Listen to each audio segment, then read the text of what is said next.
Trading hour, and let's invite our next corporate on the show now. We have Utkarsh Small Finance Bank, which reported a weak set of first quarter earnings. This is actually the first time they've reported earnings after their listing. The net interest margin saw some pressure if you look at it on a year-over-year basis and also on a sequential basis.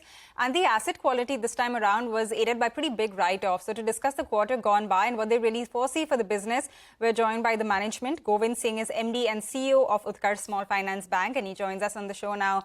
Mr. Singh, thanks a lot for joining us. This is Pavitra. I will talk about all of the numbers, but first we could just start with the slippages because it's been a, pretty high number that we've seen this time around. So could you take us through a little bit on what happened there and, how you see it panning out as well going forward? So there are some slippages during this period, but I think those are, manageable range. And if you see from the last year also, quarter one last year, these are the same range. And we think that, whatever some fresh slippages were there in the quarter one, those will get addressed in the quarter two. So we do expect a much better, control on the slippages in quarter two. There are some marginal, things happen during the later part of the quarter.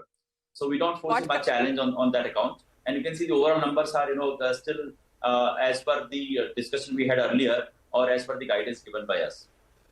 So what do you expect for all of FY24 now on the slippages? So this is well within 2%. I think the way we have mentioned earlier also, our credit cost will not be more than 2%. And we'll see, as I mentioned, the slippages for even quarter two will be much, much lower than what we have seen in quarter one. That is what we expect. Okay, so Q2 slippage is lower than Q1 and the overall slippage ratio will remain under 2%. That's the threshold for you. Your write-offs have also been on the higher side, 81 crores. Could you tell us why and what's the trend on write-offs going ahead? So mostly the write-offs are of, you can say COVID period when we had a lot of, which were almost 100% provided for cases. And this is only, you can say, technical write-off. We keep collecting money from the customer in those cases also. And these are generally for the COVID period of, 2021, where, there were challenges and where we had already taken full provision for. So this is more of a, I'll use the word, this is more of a clean up of the balance sheet so that we have much better, balance sheet, much better, overall financial numbers. Okay. Let's also talk about your margins now because that's come in at around 9.2%. So can you tell us, A, when do you see the margins bottoming out? Do you expect this kind of pressure to persist for some time? And also, what is the kind of cost of funds that you have right now? So our cost of fund is in the range of around 8%. Is around 8%. You can see in terms of the marginal cost of fund. I think that will stay there because in some cases we are seeing some benefits of scale, but at the same time, market is still not eased out in terms of rate, cost of fund. So our cost of fund will remain in the same range. There may not be major change in that. Similarly, you are talking of my cost income ratio. I think again the way we had told last time also, these will be. The way last year we saw around 54-50%. They may be slightly higher because of your salary income, other things start from 1st April, but the businesses start coming from quarter 2 and quarter 3. So again, it will be the same range what we had seen last year in the range of 54-55%. In terms of overall, and in terms of NIM, what we have seen 9.2%. Certainly, it will be much better than this number when we look for quarter 2 and quarter 3 from here. It should be in the range of what we had seen last year. Okay, so what was the NIM range last year in Q2 and Q3?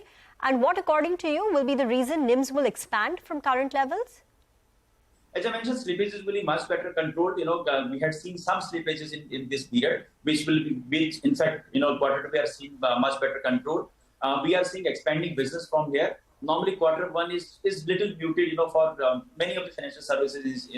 The growth per se is lower in case of quarter one. So growth will get expanded. So we do expect that our NIM, will be upward of 9.5 to 9.7 range for this year.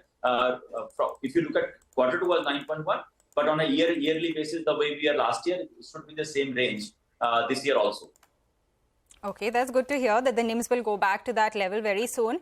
On the AUM growth, can you tell us what the year-over-year growth has looked like? So if you see last year, we have grown by 31% in terms of AUM and 36% in terms of deposits. So our expectation is we should be in the same range for this year also. 30 to 35% growth in both the deposit and advances for this year. Okay, 30 to 35% advances and deposit growth. Yes. Just getting back to that point about the asset quality, since slippages will be under control going ahead, do you think your gross NPA ratios, which is currently at 3.13%, could come below 3%? Certainly, yes. It will certainly come below that. And net NPAs should be very close to zero. I mean, maybe 0.2, 0.15 or 0.2. And gross ratio will certainly come below 3%.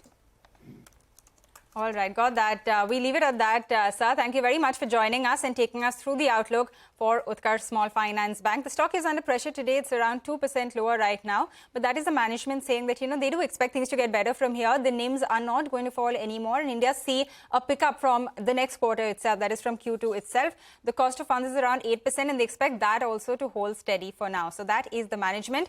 A quick look at the market as well.